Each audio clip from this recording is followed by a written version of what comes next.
Okay, so we're moving on to chapter 9. What do you guys think about epidemiology? What's epidemiology? I just wonder if anybody has an idea about it before we get into the chapter and read what it is. What do you guys think it is? The study of disease. Surveillance. Across the masses. Has epidemiology been an important practice in the last 2 years with our pandemic? Yes. Okay.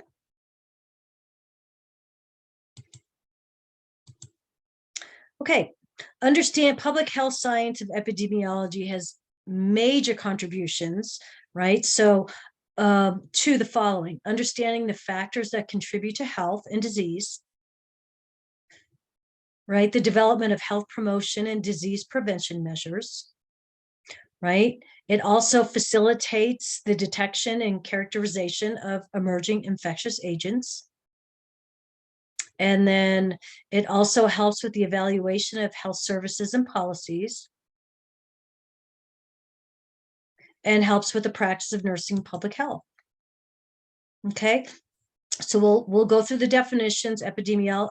We need to understand the difference between descriptive epidemiology and analytic epidemiology. Okay, so epidemiology, what is it? The study. Epidemiology, the fancy term, fancy definition, is the study of the distribution and factors that determine health-related states or events in a population. And we use this information to control health problems. So we'll get more to this in the book, but there's two types: descriptive and analytic. Analytic. Descriptive is the what, the who, what, where, when. Okay, what is the disease? Who is affected? Where are they? When did they occur? So we're describing it in detail. Okay, so what determined it? How is it determined? And then our analytic evaluation is the distribution. How did it occur? Why are some people more affected than others? The how and the why. And we'll talk about that a little bit more in a minute. Okay, so here we are again, epidemiology, the study of populations, right? We're trying to determine causes of health and disease in populations. Identify the determinants of health and disease in communities. Every community is different, depending on the population. Different risks. Okay. History, we don't need to really go into. How nurses use epidemiology, right? We look at health and disease causation and how to both prevent and treat illness. Okay, we're involved with surveillance, monitoring in different areas: homes, schools, workplaces, and clinics. All right, so disease monitoring, disease surveillance. Okay, what are some basic concepts? We're on slide 8. Right, basic concepts: measures of morbidity and mortality. We look at epidemiology with regards to rates, proportions, and risk. And those are the formulas we'll look at in the book. You know, what is the rate of cancer in a population? What is the risk of diabetes in a population? What's the incidence? What's the prevalence? What are the mortality rates? Lots of different ways to look at it. And then we're gonna learn in this chapter about the epidemiological triangle, which is an agent, host, environment. You must have an agent, which is the virus, bacteria, to infect a host, which is you or I, you or me. And then the environment helps dictate how this agent and host is going to interact. Am I already immunocompromised? Am I healthy? And we'll talk about that. And then the web of causality simply refers to how many different scenarios there can be with the agent and the host in the environment. All right. So what that means is it's just a big spider web. There could be, depending on what the agent is, who the host is, and what the environment is, it's just a complete web of how the disease is presented. Does that make sense? How it affects people. Okay, and then we talk about levels of prevention. That's important in this chapter, right? What's a primary level with regards to epidemiology? Immunizations, screenings for secondary, tertiary. They need physical and occupational therapy for something that's already happened, right? Screening, you can read through that, just goes a little bit more in depth on secondary. I'm not going to, you can read that. So read slides 11 and 12. Okay. And then basic methods in epidemiology, sources of data. How do we get our data?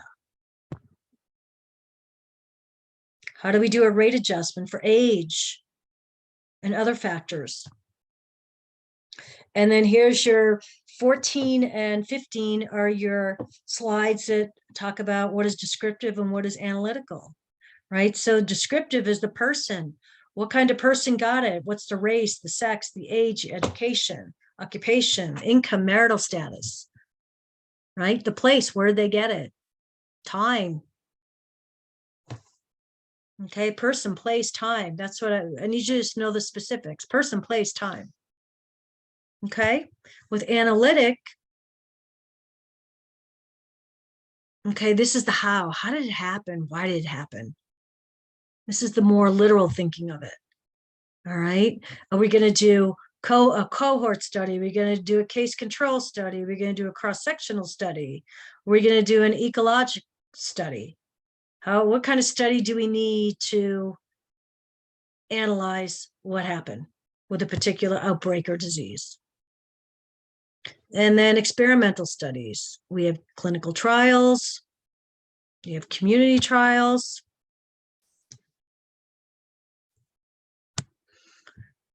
Okay, and then again, what are some roles that nurses might play in the community with regards to epidemiology? Well, they're actually nurse epidemiologists, school nurses, communicable disease nurse, environmental risk communicators, hospital infection control nurse. Now, what happens if you have something that happens in the hospital, like a MRSA or a hospital acquired infection? That's where epidemiology comes in, right? And it's critical for the documentation, nurses documenting on all the patients all the time, because that's where information is pulled from if there has to be an epidemiological review. Make sense? I'm trying not to get too far in the weeds here. So let's look at the book and look at how this PowerPoint goes, follows suit in the book. Okay, we talk about our basic concepts of epidemiology, morbidity and mortality. Okay, the second concept is the triangle, agent, host, environment. And then the third concept is our levels of prevention. How do we do our screenings? Right? How do we know they're reliable? How do we know they're valid? And then what are the methods of epidemiology? How do we get our data? How do we adjust it? How do we compare it to other groups? Okay, and here's a good breakdown of descriptive and analytic, person, place, time. And then the more detailed studies. Okay.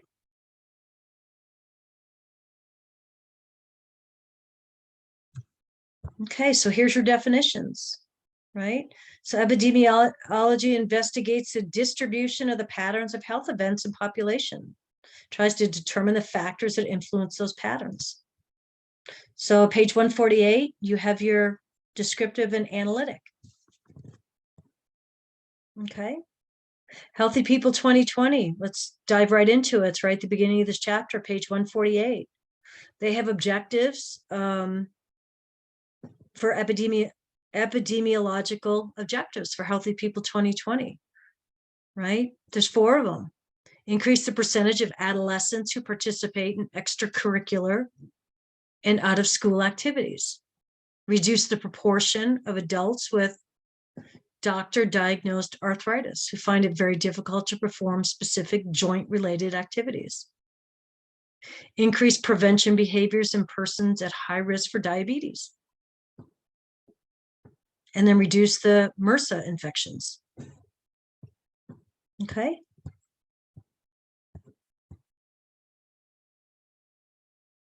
How do we use epidemiology? Right? Nurses play a key role in the community's interdisciplinary team, right? Looking at health, disease causation, and how to prevent and treat illness, right? We're nurses in the community setting, nurses use epidemiology to examine factors that affect individual families and certain populations, right? It's much more difficult to control factors in the community than it is in the hospital, right? It's really hard to control the environment with regards to water, food supply, air quality, pollutants, disposal of garbage, got insects, animals carrying infectious diseases, quality of paint, all right, making sure it has no lead. Community residents are often exposed to many, many, many factors that will affect their health. Okay. This is a good case study to read through. That's why I highlighted it in yellow. It's on page 150. It's a food infection, a food outbreak at a church gathering. So take a look at this. Take a look at that case study. Okay, what are the basic concepts? Okay, so here's risk. How do we measure measures of morbidity and mortality? Okay, so we have rates, proportions, and risks. Okay, and it goes right here: proportion, rate, and risk. Okay, risk refers to the probability that it's going to occur. The rate is the measure of the frequency it happens. And the proportion is the type of ratio in which you have a denominator and a numerator. So let's skip down to, there's a good box here that breaks all these formulas down. Right here. So table 9.2, okay, are different common mortality rates. So have a look at 9.2, okay, because this is how you calculate a death rate, age-specific rate, cause-specific rate, okay? It looks like a lot of information, but it's very simple. For example, your death rate, right? The number of deaths from any cause by your population. Example, here's an example. There were 2.4 million deaths out of a population of 275 million. So that comes out to 873 per 100,000. Okay, how do you calculate an age-specific rate? Right, number of deaths among person for a given age group per the population. Okay, and then you can read through these: cause specific rate, cause fatality rate. Here's how to calculate your infant mortality rates. Number of deaths of an infant under 1 year per live births in the same year. So example, if there were 28 infant deaths and 4 million live births, the mortality rate is 6.9 per 1,000 live births. Okay.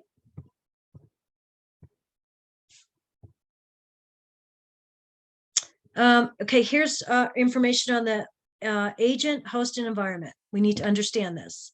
Okay, so we know that disease results from complex relationships among agents, casual agents, susceptible persons, and environmental factors. Okay, so they are the agent, host, and environment, and they make up what's called the epidemiological triangle, right? Changes in one of these three can influence the occurrence of disease by increasing or decreasing a person's risk for disease. Okay, it may also influence the environment. So all these three are variable. Okay, so let's think of COVID. Okay, the COVID was the agent, right? Host was, seems like everybody, but living species, and depending on the environment you were in. So environment, so elderly people were more susceptible to get sicker. Children were less susceptible to get sicker. Correct? So think of all the formulas that can come out of this depending on what the agent was, who the host was, and what were the factors in the environment. Okay, so box 9.1 gives you some examples of an agent, a host, and environment. Okay, so the agent is our infectious agent, our bacteria, viruses, chemicals, toxic chemicals, pesticides, physical agents, heat, cold, machinery. The host, right? Think about the person. Is there a genetic risk? Right? Does their age put them at risk? Does their sex put them at risk? Do they have any acquired issues? Their immunological status? Do they have any lifestyle factors that could be an issue? One of the things we heard COVID was comorbidities with COVID were a problem. Right? So let's, again, take COVID. We have our COVID, our host. Well, not sure you can say anybody's genetically susceptible to it. So that may not be a factor there. But was age a factor in how people reacted to COVID? Anybody Yeah. awake? Anybody awake? Yeah, age was a factor. What about your immunological status? Was that a factor? Yes. Yes, of course it was. And what about one of the things they talked about was obesity was a huge contributing factor to the level of, to the extent of illness, sickness that people had, right? And what about the environment? Did that play a factor? I think of the nursing homes, the assisted living facilities. Were they more susceptible, getting sicker with COVID? Yes. Yeah, of course they were. Schools, kids together, one kid gets it and everybody's got a quarantine. So my point is that all three of these together can create the web of causality, which is a web of being able to recognize that these three have complex interrelationships, and many factors are at play.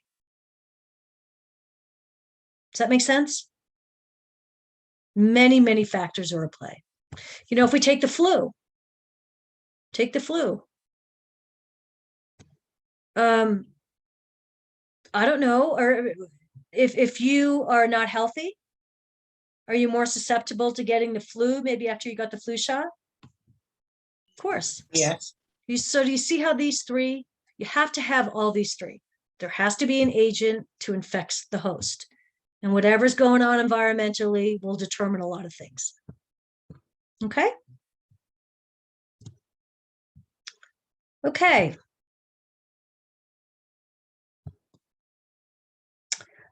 You could have a read on primary, secondary, and tertiary. Okay. Starting on page, goes with secondary, starting on page 156, and tertiary. Okay, that's what was in the PowerPoint, but you can go ahead and read through that. So I'd read through 156 through 158. Okay. And then how do you know when you're talking about screening, epidemiological speaking, if things are valid, if things are reliable? What does that mean? Valid is there's a these are just some definitions: high probability of the correct classification of the persons tested. Is it reliable? Are the results consistent from place to place, time to time, person to person? Okay. Is it, after a screening program, are we capable of large group administration? Right? Can we do it? Can we screen big groups at a time? Is it inexpensive, inexpensive in both personnel required and materials needed? Right? Is it innocuous? What kind of side effects are they? Okay. So here's your reliability and validity. So I really want you to read about these. They're on page 158. Okay. And then they talk about sources of data. There's a box for this that I want to go to. I don't know why I have everything highlighted in here. Where's right here? Assessing health problems in the individual. Goes through, how do we collect the data? How do we assess the problems? Okay, this is an excellent box for your ADPI with regards to epidemiology of applying your nursing process. Okay, so that is on page 161. Nursing process with regards to epidemiology. Okay.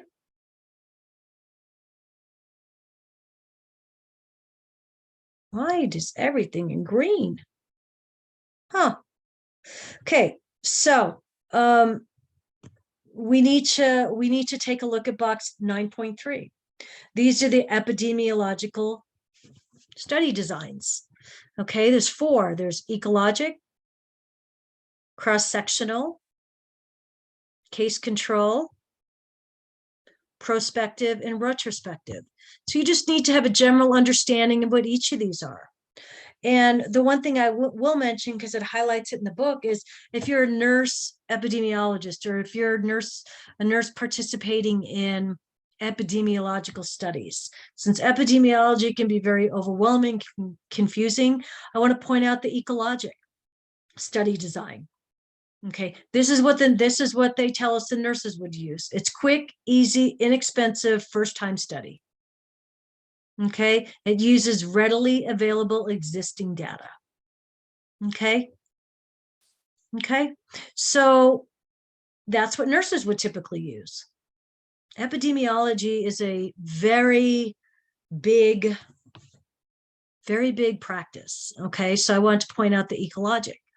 Okay, this is what us as nurses would use. Okay. Then it goes through each of the 5. Okay, right here, prospective, retrospective, it goes through all of them. Okay. I think that clinical trials, community trials.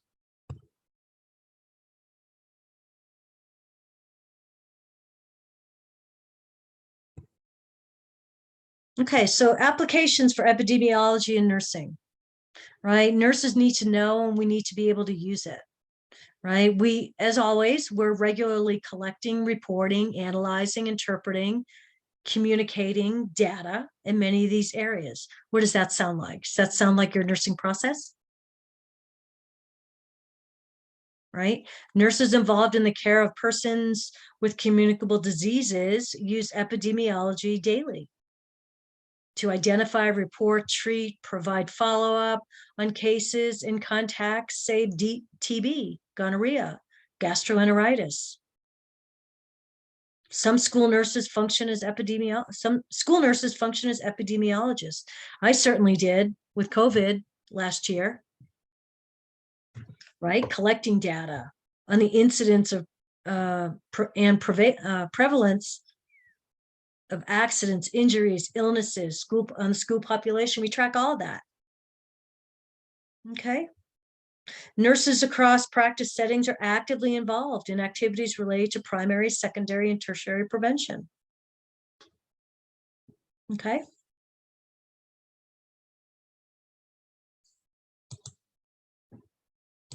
So that is a quick, not quick, but that is your intro to epidemiology.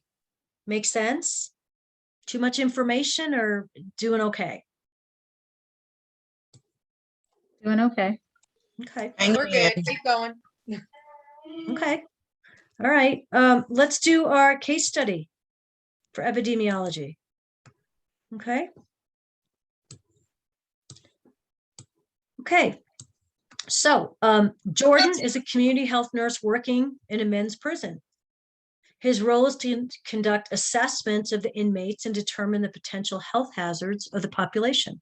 He conducts health screenings and provides health education to men. His goal is to maintain the health of the men and impact their risk of illness once they've been released into society. The prison nurse uses epidemiology to look at disease causation in the event of an outbreak and provide treatment of any illness which may develop. Jordan has been informed that a group of prisoners from the same residency section are showing similar respiratory symptoms. That. Hello? Oh, pardon me? I'm sorry, I hit the button. Oh, no worries. So first question. He's identified that 15% of the prisoners have acquired valley fever. So what measure of epidemiology is going to be the most important to report to the medical director? Well, the incidence rate is the correct answer because he's identifying 15%, which is an incident, right? 15% of the population. Okay, so that's the incidence rate. Let me read the rationale. All right. Measures of incidence reflect the number of new cases or events in a population at risk during a specified time. So an incidence rate quantifies the rate of development of new cases in the population at risk. So identifying the incidence may assist the nurse in implementing prevention measures. So here's a couple of good definitions for you. The risk refers to the probability that the event will occur. The attack rate is the proportion of persons who are exposed and will develop the disease. So in valley fever, it's not necessarily possible to identify all those that are exposed. Does that make sense? So read through this. This is a good rationale for defining what is an incidence rate, what is risk, what is attack rate, what is proportion. It's definitions. Okay, next question. What is a secondary level of prevention which would be useful in the population? What's A? Primary, secondary, or tertiary? Primary is education. So secondary would be.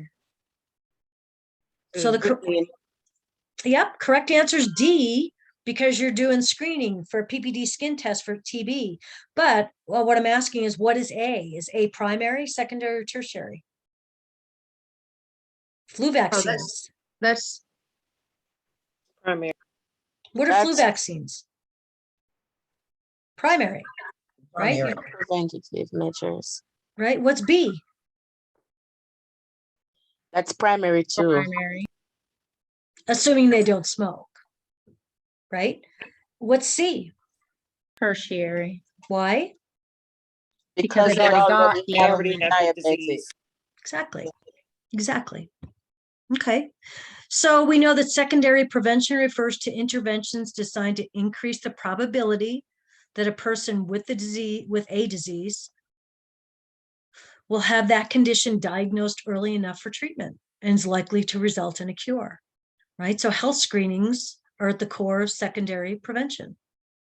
right? Early and periodic screening are critical for identifying diseases such as TB, so that the early intervention can be initiated. Right? So we already said providing flu vaccines or education is primary. You know that. Okay. Helpful? Okay, let's jump to our last chapter, and I'm gonna stop sharing for a second so that I can stop recording.